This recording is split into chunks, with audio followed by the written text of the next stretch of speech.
बिस्मिल्लाहिर्रहमानिर्रहीम। अस्सलाम वालेकुम वरहमतुल्लाहि वबरकातुहू।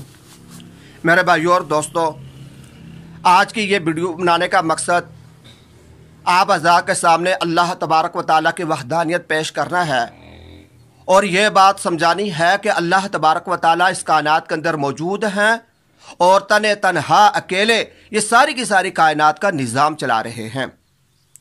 दलील के तौर पर मैं आप हज़रात के सामने एक छोटा सा मुनाजरा पेश करूँगा कि आज से पहले एक अल्लाह वाले बुज़ुर्ग थे, गालबन हज़रत इमाम अबू हनीफ़ा रहमतुल्लाह अलैह थे। मुझे ऐसा याद पड़ रहा है ये इनका वाक़या है या इन जैसे किसी और साहब का वाक़या है।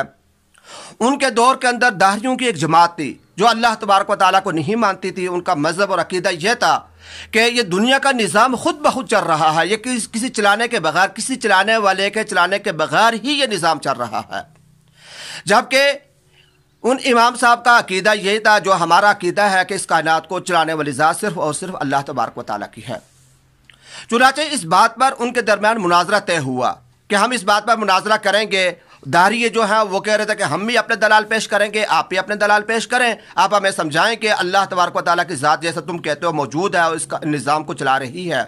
एक दिन मुकर्रर हो गया, वो जो दाहरी थे उनके जो उलमा थे वो भी वहाँ पर पहुँच गए। लोगों के अंदर भी इस बात का चर्चा हुआ, बहुत सारे लोग भी वहाँ पर आ गए, लेकिन वहाँ पर उस मजलिस के अंदर इमाम साहब नहीं पहुँचे।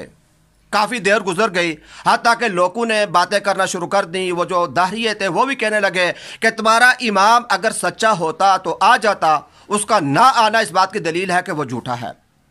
बहरहाल जब काफ़ी देर गुजर गई और जो इमाम साहब के मानने वाले वो भी मायूस होने लगे कि आप नहीं आएंगे, वो लोग उठने वाले थे कि इतने में देखा कि इमाम साहब तशरीफ़ ला रहे हैं। मजलिस के अंदर आकर पहुँचे, बैठे, तो वो जो दाहरी थे उनके जो उलमा थे उन्होंने बात शुरू करने से पहले कहा कि हम बात तो बाद में करेंगे, लेकिन पहले आप ये बताएं कि आपने अपने वादे के खिलाफ वर्जी क्यों की। जो वक़्त आपने बताया था इस पर आप आए नहीं हैं, इतने लेट आए हैं, इसका कोई उज़र है आपके पास आए, आप क्यों लेट आए हैं। इमाम साहब ने कहा कि मेरे पास उज़र है, आप पहले मेरा उज़र सुन लें, अगर मेरा उज़र आपको काबिल कबूल हो तो आप मुझे माजूर समझें। और वो उज़र ये है कि मैं अपने घर से अपने वक़्त पर निकला था, मैं इस तरीके से निकला था कि अपना जो टाइम आप मुकर्रर हुआ था इस पर मैं यहाँ पर पहुँच जाता, लेकिन मेरे साथ ये मसला दरपेश हो गया, ये मसला पेश आ गया कि मेरे घर के और यहाँ तक के जो रास्ता है इसके दरमियान एक नहर पड़ती है। मैं जब उस नहर पर पहुँचा तो मैंने देखा कि नहर में बहुत ज़्यादा पानी था, उसको मैं पार नहीं कर सकता था और वहाँ पर कोई कश्ती भी मौजूद नहीं थी कि जिसके ज़रिए मैं उस नहर को पार करता।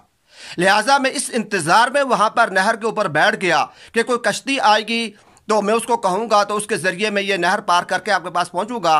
बैठे बैठे काफ़ी देर गुजर गई तो अचानक मैं देखता हूँ कि मेरे सामने एक छोटा सा पौधा है, वो ज़मीन से निकलना शुरू हुआ। मैं हैरत से उसको देखने लगा। मेरे देखते ही देखते वो पौधा बड़ा होने लगा, बड़ा होते होते होते वो बहुत बड़ा तनावर दरख्त बन गया।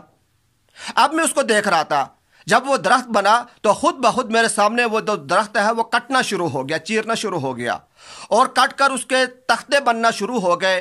और तख्ते बनने के बाद जब वो दरख्त कट चुका, उसके तख्ते बन चुके, तो मैंने देखा मेरे देखते ही देखते वो जुड़ना शुरू हो गए और जुड़ते जुड़ते वो एक कश्ती की शक्ल बन गई। वो जब कश्ती तैयार हो गई मेरे सामने आई तो मैं उस कश्ती के अंदर बैठा और उस नहर को पार किया और इस वक्त आपके पास पहुँचा हूँ। तो ये मेरा उज़र था, इसकी वजह से मैं लेट हो गया हूँ। अब वो जो दाहरी थे इमाम साहब की बात सुनकर हंसे और हंस कर कहने लगे कि ये तुम्हारा इमाम, लोगों से कहने लगे ये तुम्हारा इमाम पागल हो गया है।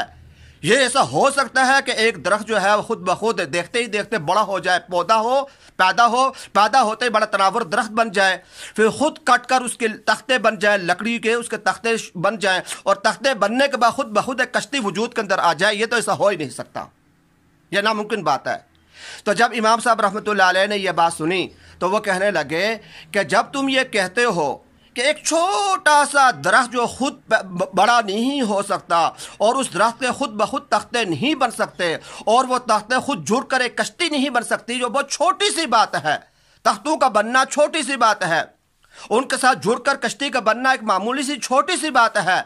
जब ये छोटी सी बात खुद ब खुद नहीं हो सकती तो पागलो तुम ये कैसे कहते हो कि पूरी दुनिया का जो निज़ाम है, कायनात है, यह खुद ब खुद चल रहा है। सूरज खुद ब खुद आता है, चांद सितारे खुद ब खुद आते हैं, रात दिन खुद ब खुद आते हैं, ये दुनिया का निज़ाम खुद ब खुद चल रहा है। जब एक छोटा सा दरख्त, एक कश्ती खुद नहीं बन सकती तो ये सारा दुनिया का निज़ाम कैसे चल सकता है।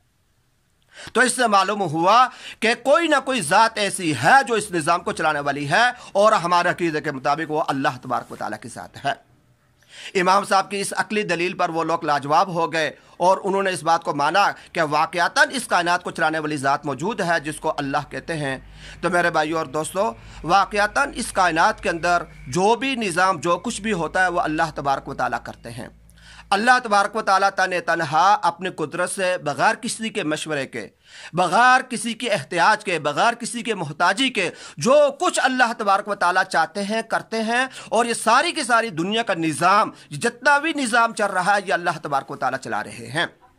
اور جب تک اللہ تبارک و تعالیٰ چاہیں گے یہ دنیا کا نظام چلتا رہے گا، اور جب اللہ تبارک و تعالیٰ کا فیصلہ ہوگا، اللہ پاک اس دنیا کو ہمیشہ ہمیشہ کے لیے ختم فرما دیں گے۔